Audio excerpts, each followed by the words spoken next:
Oke, selamat malam semuanya, rekan-rekan. Terima kasih.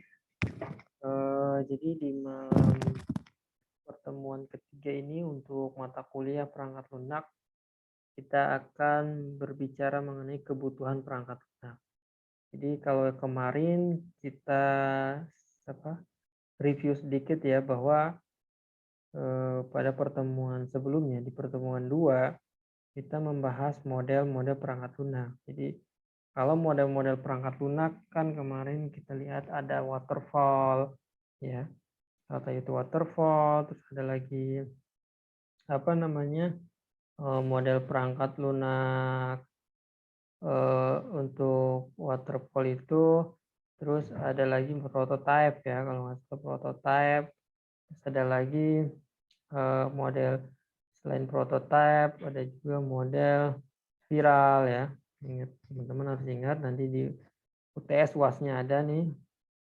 Terus ya mungkin ya ke teman-teman juga kalau mengetahui ini nanti kedepannya lebih enak pada saat mendevelop sebuah software. Nah, selanjutnya juga ada yang namanya metode selain spiral tadi RAD ya, Rapid Application Development. Terus ada lagi modelnya Scrum ya. Itu yang teman-teman perlu ketahui. Jadi dalam proses metode pembuatan software ya. Nah, di pertemuan ketiga ini, jadi teman-teman makanya harus simak nih, nanti ada tugas buat teman-teman, diperhatikan ya, walaupun teman-teman mungkin ya sibuk bekerja ataupun sibuk dalam sebuah usahanya, ya tetap semangat teman-teman karena teman-teman yang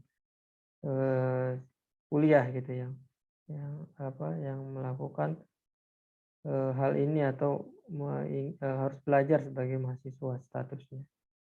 Nah, jadi kebutuhan perangkat lunak ini kita harus tahu pertama, jadi kebutuhan suatu sistem ya adalah deskripsi tentang apa yang harus dilakukan oleh sistem berupa layanan yang diberikan dan kendala dalam operasional. Jadi dalam operasionalnya apa, terus layanannya apa, jadi kebutuhannya apa ya, kendalanya apa nanti kita harus tahu, terus dalam operasi tersebut ya.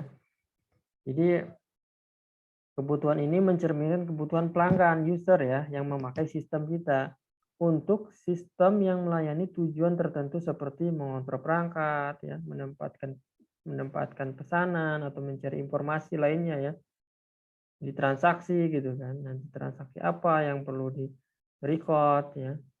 Ya, proses mencari tahu atau menganalisis dan mendokumentasikan serta ya memeriksa layanan dan kendala disebut dengan rekayasa kebutuhan atau requirement engineering. Nah, yang disebut dengan proses mencari tahu, menganalisa, mendokumentasi ya. Nah, serta memeriksa layanan dan kendala ini disebut rekayasa kebutuhan atau requirement engineering. Nah, rekayasa kebutuhan harus disesuaikan dengan kebutuhan proses, proyek, produk, orang-orang yang melakukan pekerjaan.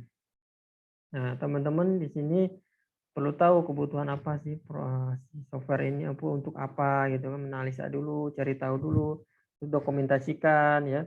Apa kebutuhannya ya, kalau belajar nanti database-nya dulu apa yang perlu kita bikin gitu kan, terus nanti mau pakai program apa atau bahasa apa gitu kan, layanannya apa aja atau feature-nya gitu, dan nanti apa aja kendalanya apa pada saat nanti production, apakah ada kendala kira-kira dalam hal mungkin pengaplikasiannya ya, atau terintegrasi dengan berbagai macam perangkat. Itu harus teman-teman di requirement atau dibuatkan kebutuhannya. Nanti kita lihat lagi di sini jenis-jenis kebutuhan pengguna. Jadi adalah pernyataan dalam bahasa alami ya, ditambahkan diagram ya. Nanti kita coba buatkan diagram UML ya, ada diagram activity-nya ya. dari layanan apa yang diharapkan sistem untuk memberikan layanan pengguna. Ya, sistem dan kendala di mana harus beroperasi. Nah, kebutuhan sistem, ya, kebutuhan sistem adalah deskripsi yang lebih rinci tentang fungsinya, layanannya, feature-nya, ya, dan kendala operasional dalam operasional sistem perangkat lunak, ya. Dokumen kebutuhan sistem kadang-kadang disebut spesifikasi fungsional, ya. Harus mendefinisikan secara tepat apa yang ada diimplementasikan.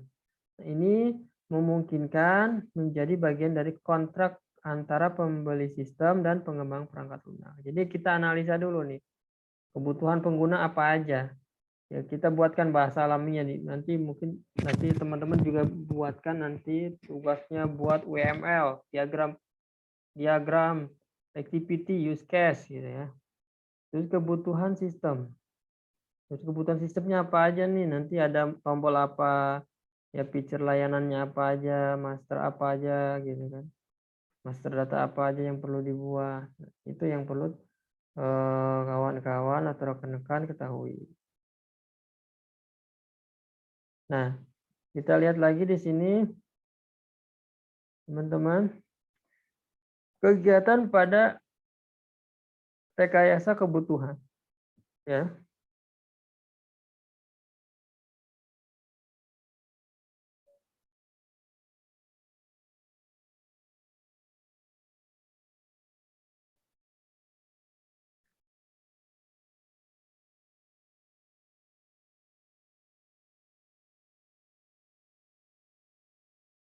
Jadi kegiatan pada rekayasa kebutuhan, ya, pengenalan permasalahan atau inception, ya.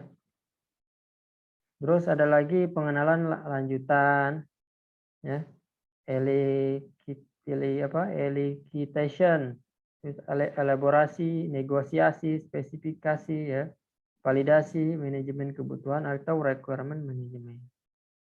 Nah, ini nanti kita akan jelaskan satu-satu ya. Oke, kita next dulu penjelasannya. Pertama tadi apa? Pengenalan permasalahan atau inception.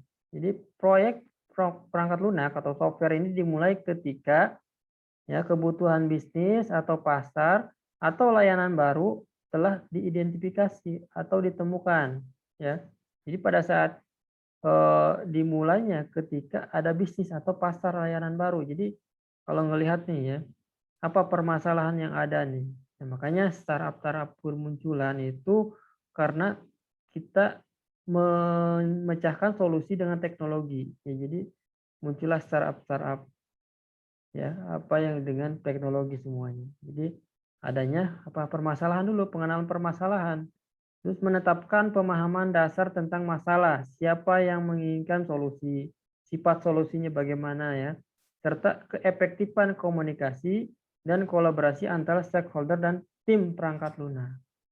Ya gitu. Jadi pada saat mungkin ada masalah, siapa yang ingin menginginkan solusinya, siapa yang memakai sifatnya bagaimana solusinya dengan teknologi, sistem, ya, serta keefektifan bagaimana ya, efektif komunikasi serta kolaborasi juga dengan para stakeholdernya kita ya, bahwa kita meyakinkan dengan adanya sistem, dengan adanya software perangkat lunak dapat berjalan dengan lancar apa yang dipermasalahkan itu ya. Dengan solusi itu bisa memecahkan masalah. Selanjutnya mengenai pengenalan lanjutan atau elicitation ya. Elicitation ini bagian penting dari elitasi ya. Elicitasi adalah untuk penetapan tujuan bisnis. Nah, apa nih KPI-nya yang perlu dicapai dalam penerapan sistem ini ya. Jadi masalah yang sering jumpai lingkungan permasalahan tentang batasan sistem ya, tidak jelas atau tidak rinci teknis, membingungkan. Ya, permasalahan yang berkaitan dengan pemahaman, permasalahan yang berkaitan dengan kestabilan ya. Teman-teman itu harus paham dari segi apa tujuan KPI dari solusi bisnis yang akan diterapkan pada dengan solusi software gitu ya. Oke, kita lanjut lagi di sini pengenalan kegiatan atau pengenalan lanjutan ini atau tadi apa namanya? Elicitation ya. Jadi kegiatan pada tahapan ini pertama kebutuhan penemuan adalah proses pengumpulan informasi tentang sistem yang diperlukan dan sistem yang ada, filterisasi pengguna dan kebutuhan sistem.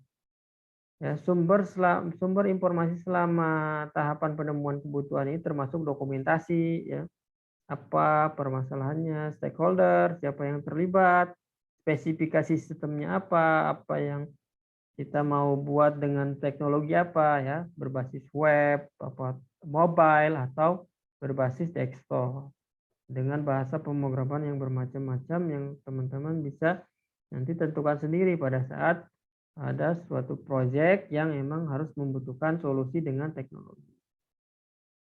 Ya. Jadi kedua juga ada klasifikasi kebutuhan dan organisasi. Jadi kegiatan ini mengumpulkan kebutuhan yang tidak terstruktur dan kebutuhan kelompok yang bersifat koheren. Ya. Jadi teman-teman di sini harus paham kebutuhan apa yang sifatnya koheren itu maksudnya bagaimana sih? Jadi koheren. Jadi koheren itu jadi sumbernya koheren bergelombang identik dengan apa namanya hubungan yang bersangkut paut lah ya. Jadi intinya. Jadi kan di situ dijelaskan bahwa kegiatan kegiatan mengumpulkan kebutuhan tidak terstruktur dan kebutuhan yang bersifat koheren ya, saling berhubungan. Jadi koheren itu adalah dalam paragraf adalah kelompok yang unsurnya menimbulkan apa disebutnya ya saling berhubungan intinya. Keterkaitan ya antara yang satu dengan yang lain. Nah, itu lebih jelasnya seperti itu sih kalau koheren. Nah, cara pengelompokan kebutuhan menggunakan model arsitektur sistem, mengidentifikasi sistem untuk menghubungkan kebutuhan ya, menghubungkan kebutuhan dengan masing-masing subsistem. Jadi pada saat teman-teman nih punya sebuah sistem yang emang perlu dibuat ya, sub-subnya apa aja ya. Apa aja yang perlu teman-teman ketahui ya. Yang perlu teman-teman sambungkan antara mungkin tabel dari tabel produk dengan tabel stoknya. Ya, sub-subnya bagaimana dengan nanti ada feature apa aja yang menyambungkan dari feature satu dengan feature yang lain. Oke, ketiga yaitu kebutuhan prioritas dan negosiasi. Kegiatan ini berkaitan dengan prioritas kebutuhan menentukan ya cara menyelesaikan konflik melalui negosiasi. Jadi teman-teman di sini harus paham ya bahwa kebutuhan prioritas dan negosiasi ini berkaitan dengan memprioritaskan kebutuhan dan menemukan cara penyelesaian yang konflik. Oke, paham ya teman-teman di sini.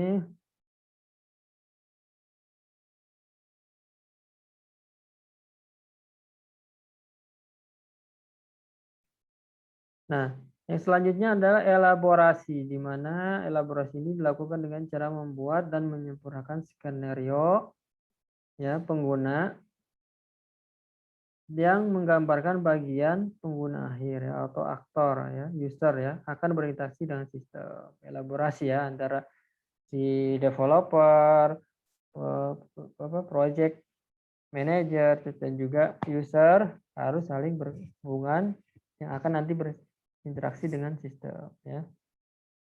Jadi membuatkan nanti sebutnya UAT-nya bagaimana ya. Oke, next. Jadi selanjutnya negosiasi. Konflik yang terjadi antar pelanggan dan pengguna dan stakeholder harus didamaikan dengan pendekatan yang bersifat iteratif untuk menentukan skala prioritas kebutuhan. Jadi menilai biaya dan masing-masing. Jadi pada saat pembuatan sistem nih, kita harus tahu dulu mana yang lebih utama. Nanti mana budget yang diperlukan dengan modul-modul yang akan dibuat ya.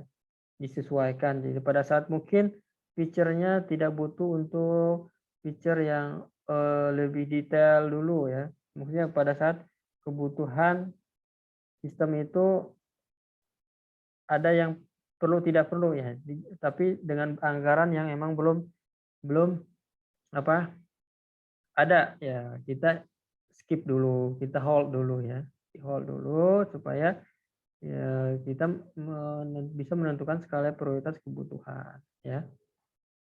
Oke, paham dari sini teman-teman. Jadi tadi ada apa aja dalam pengembangan suatu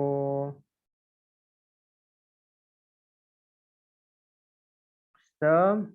Nah, kita lihat tadi ya, jadi ada negosiasi ya terakhir. Ada elaborasi ya, negosiasi gitu kan. Nah, selanjutnya spesifikasi ya, specification. Jadi spesifikasi kebutuhan adalah proses menuliskan kebutuhan pengguna dan kebutuhan sistem pada dokumen kebutuhan ya. Nah, terus spesifikasi dapat berupa dokumen tertulis, model grafis, model matematika, model formal, ya, kumpulan skenario pengguna sistem, prototipe, ya, atau komunikasi dari pengguna, dari semuanya, ya. Kebutuhan pengguna menggambarkan kebutuhan fungsional dan non fungsional sehingga dapat dimengerti oleh pengguna sistem. Ya, dan perilaku eksternal dari sistem dan tidak memiliki pengetahuan teknis ya. Spesifikasinya bagaimana nih? Dokumen kebutuhan tidak boleh menyertakan rincian arsitektur dan desain sistem ya. Jadi hanya sebatas alur atau bisnis proses yang dijalankan. Nanti untuk rincian nanti arsitektur ya nanti teman-teman belajar lagi namanya UML, Unified Model Language ya. Jadi di sini lebih jelas lagi nanti use case-nya, diagram activity-nya gitu kan. Oke, kita lanjut. Jadi pertama dalam spesifikasi itu spesifikasi bahasa nih ya. Jadi teman-teman pada saat membuat sebuah software bahasa alami yang digunakan untuk kebutuhan ya sejak awal rekayasa perangkat lunak itu bersifat ekspresif, intuitif dan universal. Pada panduannya buatlah standar dan pastikan bahwa semua definisi kebutuhan memenuhi format tersebut. Gunakan bahasa secara konsisten yang menggunakan bahasa penjelasan teks tebal miring ya, nanti dijelaskan spesifikasinya, bagian-bagian penting dan dari kebutuhan. Jangan berasumsi bahwa pembaca memahami bahasa ya, RPL, hindari penggunaan jargon, singkatan, akronim. Sebisa mungkin mencoba mengaitkan alasan dengan setiap kebutuhan pengguna. Jadi dibuatkan nih requirement-nya, spesifikasinya. Jadi sebelum membuat software ya, kemarin jadi kita metodologinya apa, nah terus nanti dibuat spesifikasinya bagaimana. Oke, kita lanjut. Jadi spesifikasi struktur ya. Jadi yang tadi pertama apa? Spesifikasi bahasa. Ada lagi spesifikasi struktur. Nah, harus paham di sini ya, teman-teman.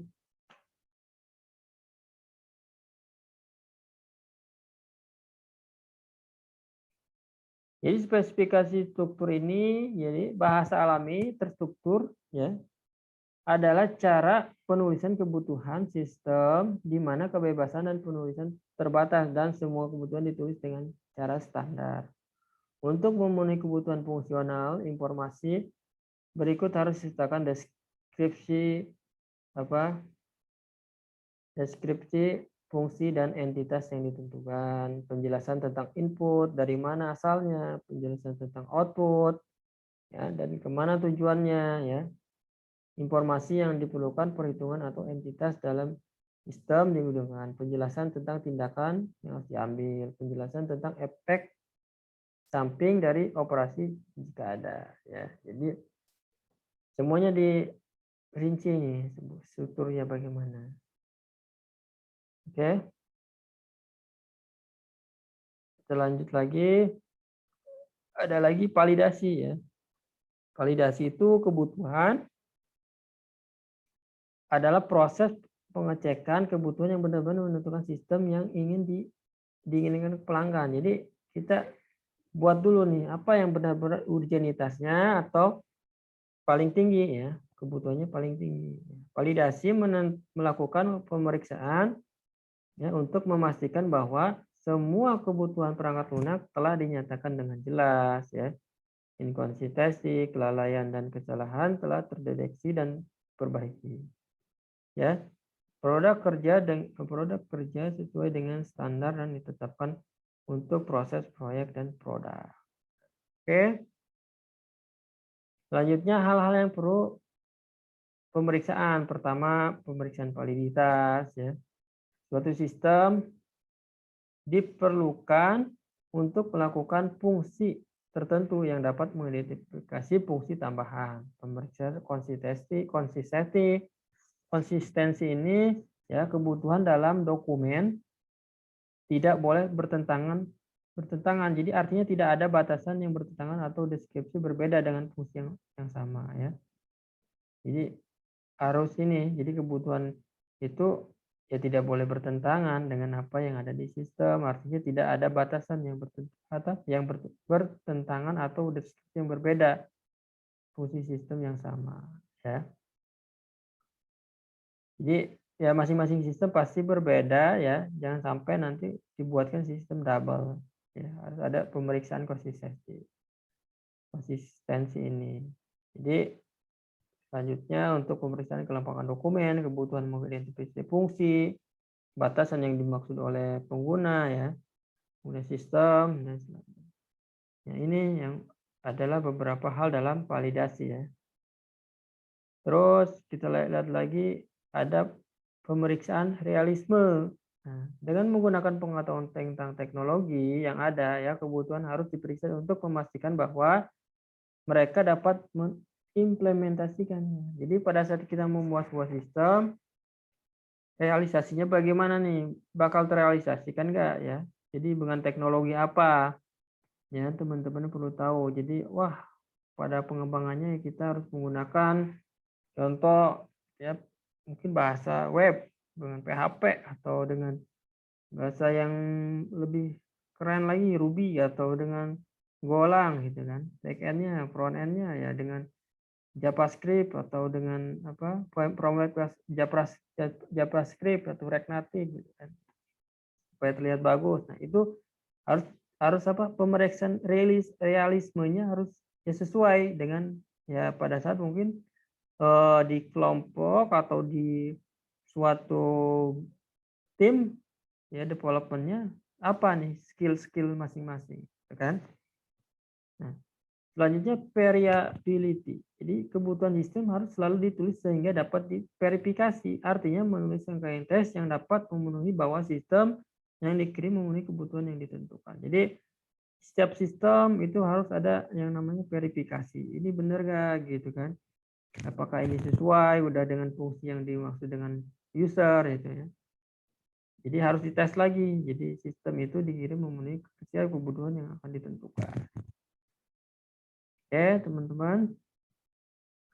Nah, selanjutnya manajemen kebutuhan requirement management ya.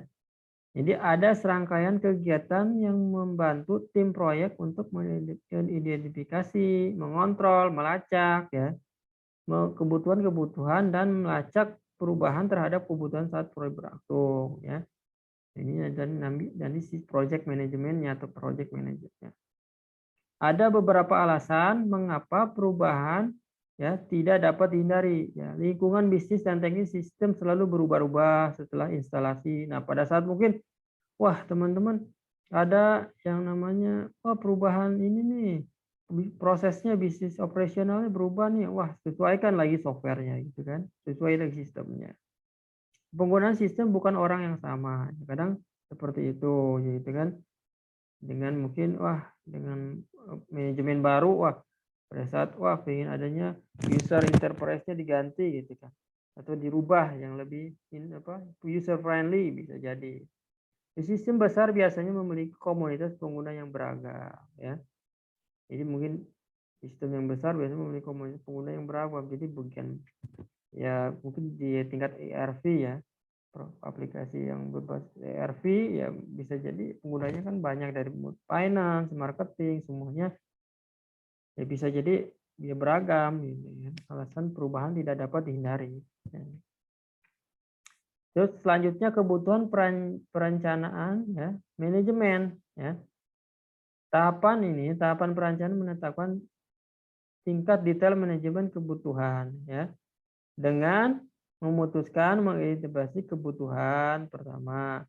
Terus setiap kebutuhan harus diidentifikasi ya secara unik sehingga dapat direferensiasi dengan kebutuhan lain ya dan digunakan dalam pelacakan. Proses manajemen perubahan ya adalah serangkaian kegiatan menilai dampak dan biaya perubahan. Oke. Terus kebutuhan perancangan manajemen ya, kebijakan pelacakan pertama ya, yang dari dua tadi, yang ketiganya kebijakan pelacakan menentukan hubungan antara setiap kebutuhan ya, kebutuhan dengan desain sistem pemeliharaan catatan. Jadi kita catat nih apa aja ini perubahannya, terus apa aja ya, desain sistemnya bagaimana, apakah ada pemeliharaan dan juga pemeliharaannya dicatat. Oke. Terus lagi dukungan alat ya, kebutuhan manajemen melibatkan pemrosesan sejumlah besar informasi tentang kebutuhan alat yang dapat digunakan. Ya, berkisar dari sistem manajemen kebutuhan untuk spreadsheet dan sistem basis data sederhana. Ya, kita ya mungkin nanti pada saat membuatnya nanti direka di spreadsheet atau di Excel ya. Terus nanti datanya bagaimana, membuat basis datanya. Oke, jadi tadi beberapa kebutuhan-kebutuhan yang sifatnya fungsional. Selanjutnya ada lagi kebutuhan manajemen perubahan. Ya, ini yang termasuk fungsional. Jadi kebutuhan manajemen perubahan itu harus ditetapkan, harus diterapkan untuk perubahan yang diajukan pada kebutuhan sistem setelah dokumen ya kebutuhan disetujui. Ada 3 tahapan untuk proses manajemen. Pertama yaitu manajemen perubahan. Pertama analisis masalah dan spesifikasi perubahan. Ya, analisis biaya ya. Terus perubahan implementasi. Ini adalah merupakan kebutuhan-kebutuhan dari fungsional ya, yang tadi dari awal sudah dijelaskan.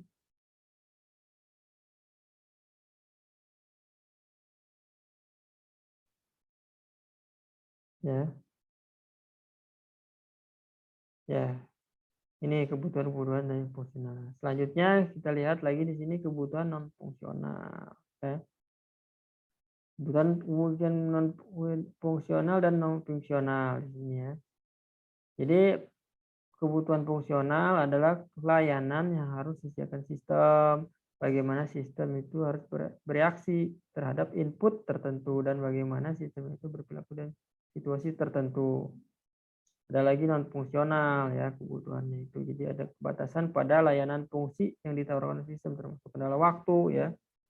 Bagaimana proses developmentnya nanti ya. Kendala proses pengembangannya. Nah ini mungkin skillnya belum memadai pengembangannya atau programmernya ya kendala yang dikenakan oleh standar, kendala yang dikenakan standar. Jadi belum sesuai dengan apa yang diharapkan biasanya gitu ya.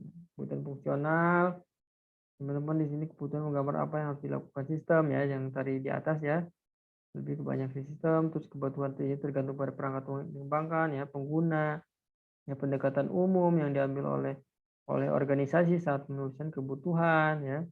Kebutuhan pengguna dijelaskan secara abstrak ya dapat dipahami oleh pengguna sistem terutama untuk kebutuhan sistem yang lebih spesifik. Menggambarkan fungsi-fungsi sistem, input dan output pengecualian secara rinci. Kebutuhan fungsional juga contoh di sini kebutuhan untuk sistem informasi tentang pasien. Ya, pertama, user harus dapat mencari daftar janji ya untuk semua poliklinik dengan jadwal praktek dokter.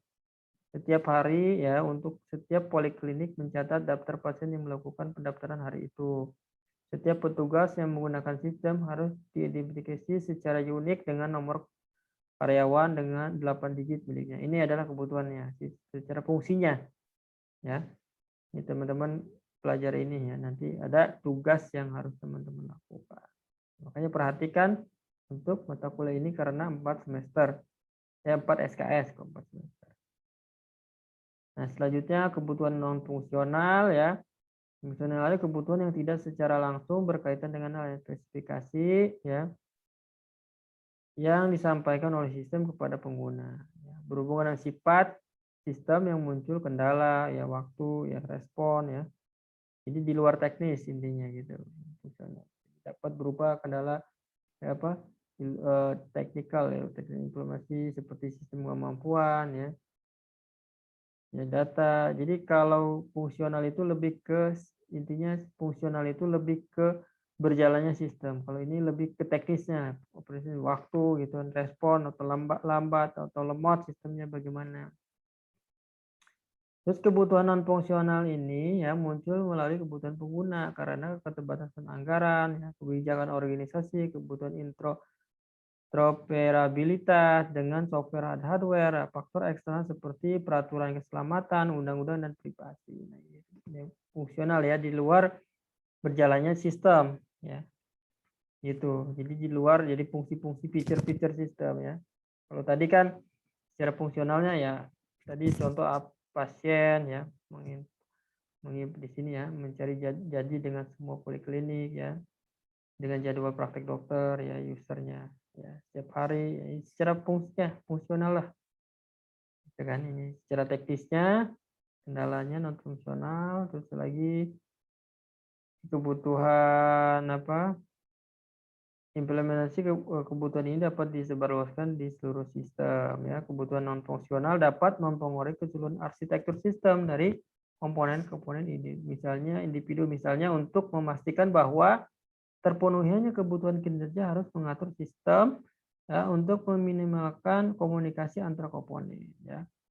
Terus kebutuhan non fungsional tunggal seperti membantu keamanan menghasilkan sejumlah kebutuhan fungsional terkait menentukan layanan sistem yang baru yang dapat diperlukan. Oke.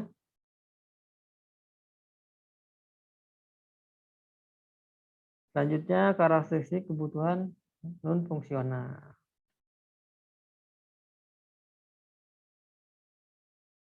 Nah, di sini karakteristik kebutuhan non fungsional ya, kebutuhan produk ya. Pertama, kebutuhan ini menentukan ya atau membatasi perilaku perangkat lunak. Kebutuhan kinerja ya, tentang seberapa cepat sistem harus dijalankan dan berapa banyak memori yang dibutuhkan. Kebutuhan kendala yang menetapkan tingkat kegagalan yang dapat diterima, kebutuhan keamanan, kebutuhan kegunaan ya. Terus ada kebutuhan organisasi ya, ini adalah operasionalnya, kebutuhan proses, pengembangan ya, lingkungan ya. Nah, ini banyak kebutuhan-kebutuhan organisasi di sini. Eksternal ya, kebutuhan peraturan, legislatif, etis dan banyak ya teman-teman. Bisa dilihat di sini. Kalau belum paham bisa ditanyakan di forum ya, teman-teman. Terus ini contoh requirement dari apa namanya? Dari sebuah kebutuhan perangkat lunak.